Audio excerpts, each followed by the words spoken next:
Bom dia, boa tarde, boa noite, que a qualquer hora que você esteja vendo esses vídeos, que seja uma boa hora. Meu nome é Gabriela Argento e esse é um vídeo introdutório sobre os 4 módulos que a gente vai ter para refletir sobre palhaço e educação, ou como aplicar a filosofia do palhaço como nos métodos de aprendizagem em geral, certo? Esse videozinho introdutório é só para a gente elencar alguns conceitos e desses conceitos eu vou pescar 4 que eu acho mais interessantes, né? Por que eu pensei isso da questão da educação? Porque a figura do mentor, em qualquer que seja o assunto a ser estudado ou aprendido, ele é uma figura importantíssima para o aluno. E se esse aluno ele tem uma relação de horizontalidade com a figura do mentor, o aprendizado dele ganha mais espaço, ele tem mais confiança, ele tem uma rede de segurança maior, ele se sente mais livre para perguntar, para inquirir esse mentor.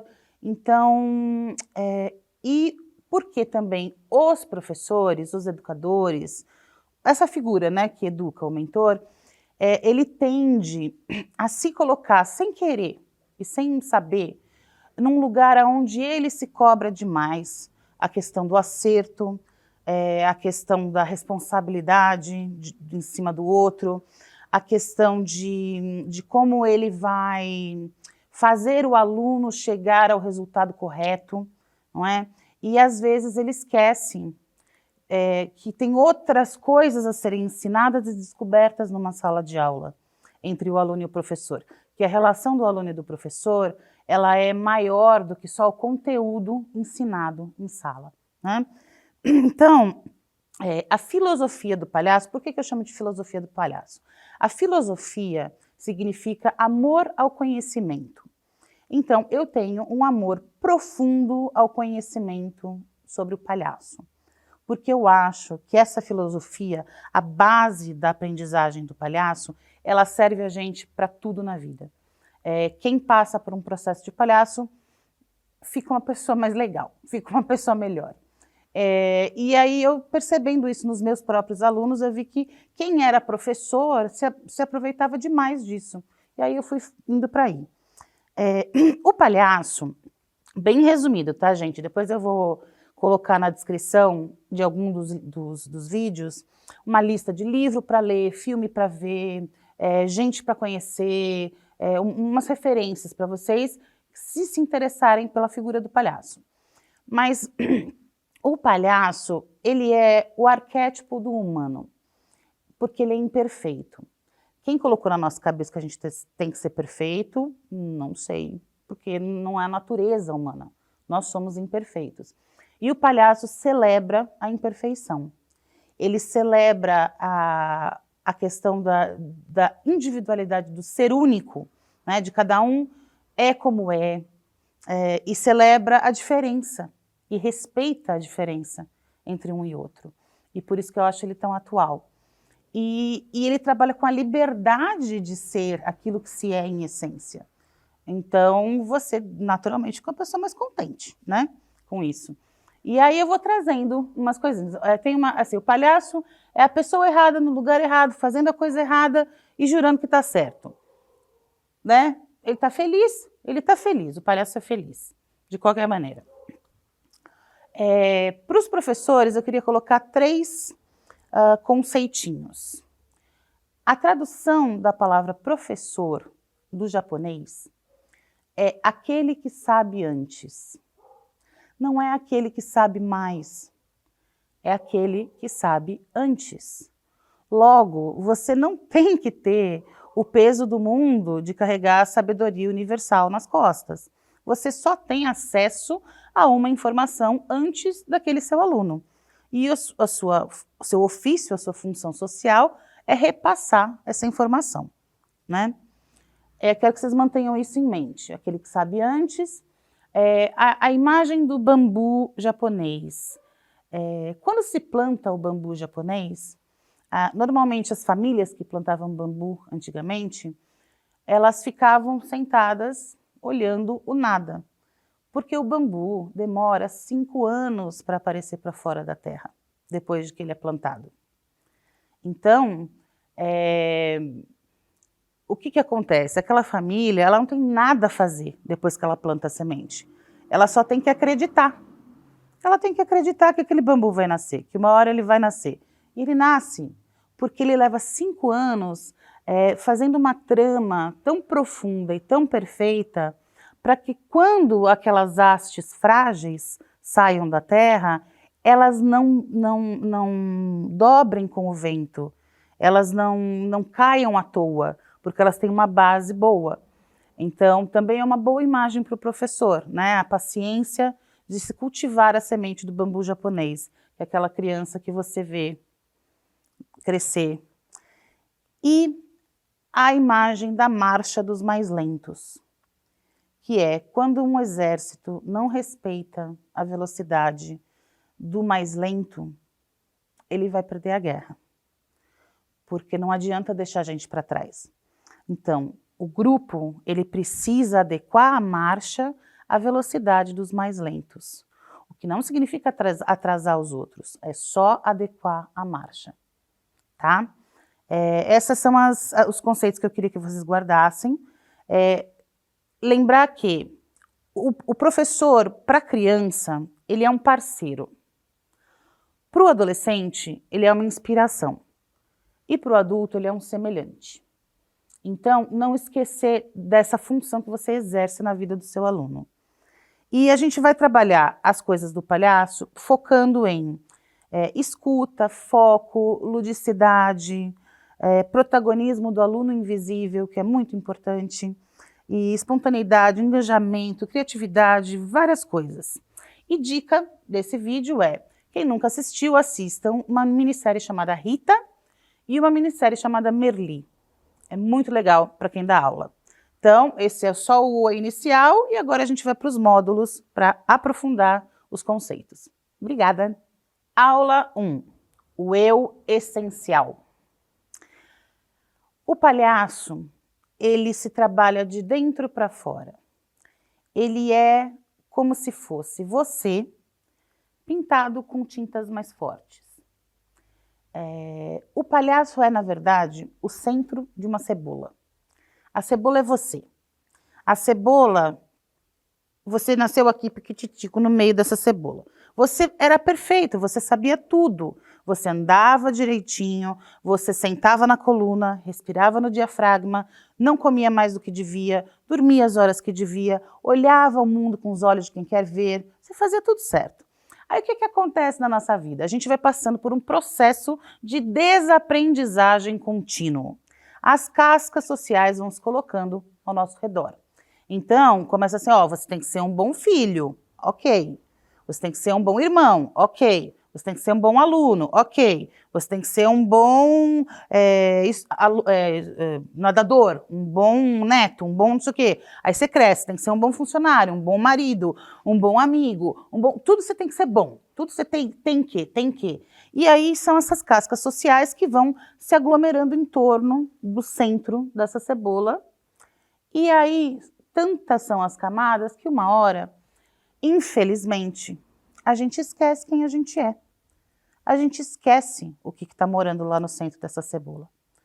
Então, o trabalho do palhaço nada mais é do que descascar isso, tirar todas essas cascas, tudo, e redescobrir quem é que está lá, quem é esse eu essencial.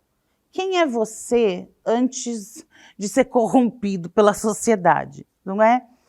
Qual é a sua lógica, qual é o seu gosto, qual é a sua alegria, onde mora o seu prazer, tudo isso faz parte de quem a gente é. E principalmente da aceitação de quem a gente é. A criança, até um certo momento da vida, ela não questiona ela ser de um jeito ou de outro. Ela aceita e ela celebra. Ela gosta de ser quem ela é. E aí, uma certa hora da vida, a gente aprende a questionar se a gente é legal mesmo, se a gente serve para alguma coisa. E aí a gente se perde de si mesmo. A gente se perde. Então o trabalho do palhaço é reencontrar esse cerne. Não é jogar tudo para o alto e sair enlouquecido, não é isso, mas é reencontrar o que te move. Qual é a tua força motriz como pessoa? E por que isso é importante para o professor? Porque quanto mais esse professor tiver consciência e for dono dessa identidade, mais isso vai reverberar no aluno. A vontade de aprender, a vontade de ouvir aquela pessoa, porque quando você volta para o essencial, você volta para a paixão. Então você vai voltar para aquilo que você gosta de fazer. Então você vai redescobrir a sua paixão. E uma pessoa que é apaixonada pelo que faz, ela é sedutora. Não no sentido sexual, nada disso, mas ela é magnética, vamos dizer. Então isso ajuda a figura do mentor a que os alunos vertam o olhar para ele com curiosidade, com desejo de saber o que ele tem para dizer, né? Que ele não seja mais uma figura assim. Então, o resgate dessa criança, a premissa é investigação, né? A gente precisa se investigar. Por quê? Porque quando a gente se investiga, a gente se transforma. A gente vai entendendo e a gente vai se transformando. E quando a gente se transforma, a gente começa a ver o mundo diferente. Quando a gente começa a ver o mundo diferente, as pessoas começam a ver a gente diferente. E aí tudo muda. E quando você vê, a mudança, aconteceu alguma coisa com você, né? Mas não é todo mundo que tá disposto a mudar a si, para deixar isso reverberar, mudar o outro e mudar o ao redor, né? Ao redor do mundo. E se conhecer, isso não é papo de autoajuda, nada disso. Se conhecer é uma ferramenta muito importante, porque você como professor, se você aceita a tua vulnerabilidade, você ganha... A vulnerabilidade, ela não é fraqueza. As pessoas confundem, né, uma pessoa vulnerável a uma pessoa fraca. Vulnerabilidade é permeabilidade. É uma pessoa que se deixa transformar. Ela se deixa tocar pelo que está acontecendo, né? Então, a pesquisa desse eu essencial, ela serve para você se autossensibilizar novamente em relação ao mundo, sabe? Aprender a se autoaceitar, porque eu acho que isso é uma das coisas mais cruéis que a sociedade faz com a gente, e se a gente não tomar cuidado, o professor faz com o aluno, né? Que é levar ele para o mesmo caminho, o caminho onde ele está sempre querendo ser outra coisa, além dele mesmo. E ele nunca está feliz com aquilo que ele tem a oferecer para o mundo. E o palhaço, ele tem um lugar de diversão, que ele se diverte com quem ele é.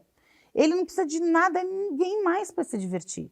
Ele está contente, ele sozinho lá, ele já está feliz da vida. Se você pegar uma criança de 2 a 4 anos e observar a relação dela com uma poça d'água, por exemplo, né? A gente na vida passa por 700 até chegar ao ponto de ônibus. A criança vai enlouquecer naquela poça d'água, ela vai pular, ela vai pular, ela vai voltar, ela vai ouvir o barulho, ela vai investigar, né? E esse é o olhar do palhaço. É o olho de quem quer ver. É o olho de quem vê pela primeira vez o mundo toda vez que olha. E se a gente consegue refrescar esse olhar, a gente consegue entrar numa sala de aula e pensa, gente, e se eu não conhecesse ninguém?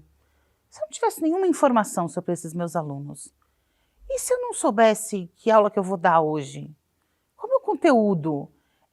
Se você se colocar num lugar de frisson em relação à vida, você fica mais vivo, né? E isso enriquece qualquer tipo de relação. A autoaceitação, ela está diretamente ligada com a escuta. Porque se você se aceita, você passa a escutar melhor o outro. você abre mesmo o olhar cansado e começa a ouvir a conversa, porque as pessoas não se ouvem mais hoje em dia. E você, professor, com certeza, deve ter vários dias que você entra em sala e você não ouve o seu aluno. Não ouve o que ele tem realmente a dizer, né? E principalmente a gente não tem treino para ouvir o invisível, aquilo que não é dizível, que tem um outro nível de comunicação acontecendo numa sala de aula ou em qualquer outro grupo, que não necessariamente ele se calca nas palavras. A gente vive numa sociedade que 90% da comunicação é baseada na palavra, mas não é só a palavra que comunica, né?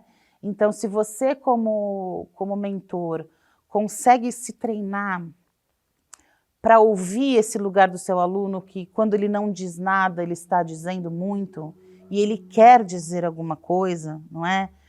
Se você tirar o olhar cansado e prestar atenção nesse universo, eu acho que você ganha em possibilidade de como acessar cada aluno, porque você vai ficar mais atento para as diferenças deles. Quando você se aceita e você se percebe diferente e único, na verdade não único, você começa a olhar e perceber que todo mundo é único. Então, por que você está tratando essa massa de aluno como um único indivíduo, né? Um único organismo? Eu sei que quem dá aula no estado para 40 alunos por classe é praticamente impossível pedir que alguém faça isso, mas dá para fazer um pouquinho sim, pelo menos por grupos, identificar os grupos, dá para você fazer isso por você, para você não ficar irritado com o aluno. Por que você se irrita com aquele aluno? Normalmente, se a gente se irrita com alguma coisa, é porque aquela coisa está irritando a gente, porque tem alguma coisa dentro da gente que não está bacana. Então, o que aquele aluno desperta em você? Por que ele desperta em você? Se investiga, né? Vai lá. E assim, a gente passa por um lugar que é o seguinte: a autoaceitação, ela tem que passar pela aceitação da sua sombra. Sinto lhes informar, todos nós temos uma sombra, ela não é bonita de ninguém, né? Mas eu gosto muito dessa imagem. Quanto mais forte a luz, mais forte a sombra. Então, quer dizer, para você realmente iluminar alguma coisa, você tem que fazer aquela sombra, ela vai ser muito concreta. Então, você tem que encarar a sua sombra. Você tem que ir lá se perguntar, o que tem em mim que eu jogo para baixo do tapete? Eu não quero que as pessoas saibam, que as pessoas vejam, que eu me sinto vulnerável, que essa vulnerabilidade errada do lugar da fraqueza, né? Eu, por exemplo, a minha sombra é o medo. Eu tenho muito medo de tudo que vocês possam imaginar. De coisas visíveis, invisíveis, que aconteceram, que não aconteceram. E eu uso muito esse medo no meu palhaço. Ele se tornou uma luz, depois que eu trouxe a sombra para brincar na luz, né? Ela é nociva, totalmente nociva? Não. O medo, ele me ajuda a ter noção de perigo, se eu posso ir naquela rua ou não, se eu posso aceitar um trabalho ou não. Mas eu nunca deixei esse medo me paralisar. Então, a consciência da minha sombra não necessariamente significa que eu vou deixar que ela me conduza. Eu só vou ter consciência dela, para saber o que dela me serve, né? E isso precisa coragem. E todos esses conceitos que eu estou falando agora, eles são do palhaço. Coragem, aceitação, escuta, tudo isso faz parte da filosofia do palhaço, que a gente trabalha ao longo de muitos anos, quando a gente trabalha o personagem, mas que eu estou aqui, ninguém vai aprender a ser palhaço aqui, mas assim, a gente está refletindo sobre como duas linhas podem conversar entre si e nem sabiam, né? Como a gente pode se utilizar de materiais e informações de outras coisas para a gente crescer no nosso nicho, no nosso meio, né? E para mim, o professor ele tem um valor inestimável na sociedade, porque vocês não querem só ensinar matemática, geografia ou teatro. Todo professor quer criar uma geração melhor. Todo professor quer que o futuro seja melhor, que através da educação de novos indivíduos, a gente consiga criar uma sociedade mais alerta, mais aberta, né? Então, por que não beber de fontes pouco ortodoxas, né? Para a gente poder chegar num lugar que abra a nossa mente para alguma coisa diferente, assim. Eu queria propor para vocês umas coisas assim, que são para vocês fazerem sozinhos, em casa, sem plateia.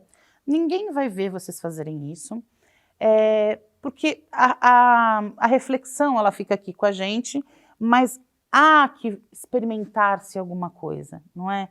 No corpo, assim, sentir alguma experiência. Então, isso tudo a gente faz para quê? Para a gente resgatar a nossa criança interior, que não significa um retrocesso à infância, não significa uma infantilização do eu, não é isso. É resgatar o lugar de amoralidade do ser.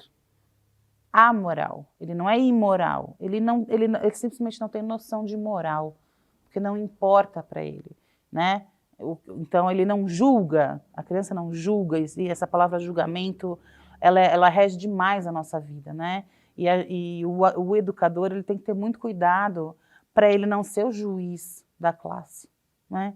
Para os alunos não o olharem como juiz, mas como parceiro, né? Na luta contra o julgamento. Então eu vou pedir assim, são exercícios bem engraçados. O primeiro é mais difícil. É um papo com a sombra. Você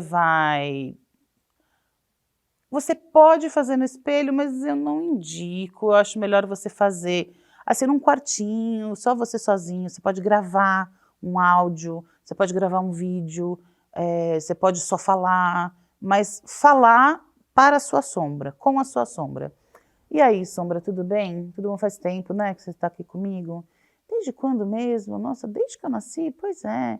E aí você, nessa brincadeira, ninguém está te ouvindo, ninguém está te julgando. Então, nessa brincadeira, você pode fazer o que você quiser e descobrir coisas muito interessantes.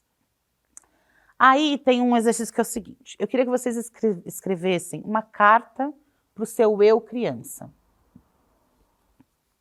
Oi, Gabriela, tudo bem? Sou eu aqui do futuro, com 47 anos, você tá aí com 8 e tal. E perguntar para ela como é que vai a vida, tá? E perguntar se ela tem alguma coisa para te dizer. Você tem algum conselho para me dar? Porque eu tô aqui fazendo isso assado, eu tô me sentindo assim, assim, assado. Você tem alguma coisa para me dizer? E tentar ouvir a resposta dessa criança. Pode ser por forma de carta, pode ser só fechar os olhos e tentar ouvir, mas tudo isso para a gente também ir amaciando o nosso músculo criativo, da crença. Porque o palhaço, ele acredita no que ele vê e no que ele não vê. Então, a gente tem que acreditar, a gente tem que voltar a brincar, né? A gente vai falar de brincadeira um pouco mais para frente. Aí, tem uma outra, que é a chuva de beijos. Também sozinha, não tem testemunha. Você vai sentar e você vai começar a se olhar como se você nunca tivesse se visto. E aí você fala, nossa, gente, que mão linda! Ai, que mãozinha fofinha, gostosinha. Ai, uninha. E aí você vai se dar uma chuva de beijos. Saiam do lugar comum, beija pé, beija cotovelo, quero ver quem consegue beijar cotovelo. Beija, beija, beija, beija, e vê depois como isso faz você se sentir. O importante é você observar como você se sente depois de fazer cada atividade. Tem um outro bem besta, que é você ir no banheiro, roubar as fivelinhas da sua filha, ou da sua irmã, ou ir numa loja de R$1,99 comprar umas bobeiras, e fazer vários penteados diferentes. Só que a cada penteado, você imaginar que aquele é o seu penteado da vida. que você vai dar aula assim, que você vai no supermercado assim, que você faz as coisas assim, então e isso te dá uma alegria. Depois vocês percebam como que é, o que te faz sentir, né? Mas é muito divertido, põe uma música. E um último, que é a música do coração, que para mim é um exercício que me ajuda muito no teatro, na vida, em várias coisas. Respira, fecha os olhos, silencia e começa a prestar atenção que ritmo que toca dentro do seu coração. Não necessariamente a música que você mais gosta, que música que toca você, que toca em você, que é você. E aí você vai brincar com essa música, de aumentar o volume dessa música e ficar parado, deixar ela muito alta dentro de você. Aí você vai diminuir o volume e vai deixar... Aí você vai aumentar o volume e aumentar para o corpo, deixar ela vir para o corpo, deixar ela baixinha, mas deixar ela baixinha no corpo, tal. Brincar com todas essas dinâmicas, depois você vai diminuindo, diminuindo, diminuindo, até silenciar e ficar quietinho, né? Para quem tiver coragem / possibilidade de experimentar numa sala de aula, e esses exercícios são mais para você do que para os alunos. Fazer um concurso de animais com emoções. Então você fala assim, eu quero que você agora todo mundo, fazer todo mundo junto, que não tem pressão, todo mundo agora é uma lagartixa deprimida. Todo mundo agora é uma abelha com raiva. Todo mundo agora... Não. Por quê? Porque isso, principalmente em adolescente e em criança, eles normalmente, a maneira como eles externam as emoções através da brincadeira com o animal, revela muito o estado deles e como eles lidam com essas determinadas emoções, que vão te ajudar a observar um pouquinho além daquele aluno que senta lá na sua turma e não fala nada, ou que grita e fala o tempo inteiro. Então, o eu essencial é o resgate da criança interior, é fazer as pazes com a sua inteireza, é aceitar quem você é, logo aguçar a sua escuta e conseguir transformar as coisas ao seu redor, porque você se coloca de uma maneira diferente, num estado diferente. Deixa eu ver se tem alguma coisa mais que eu gostaria de falar. Não, o conforto de ser quem se é isso. O lugar do palhaço é ser quem se é, sabe? Então, por hoje, essa é a nossa reflexão sobre o eu essencial. Muito obrigada.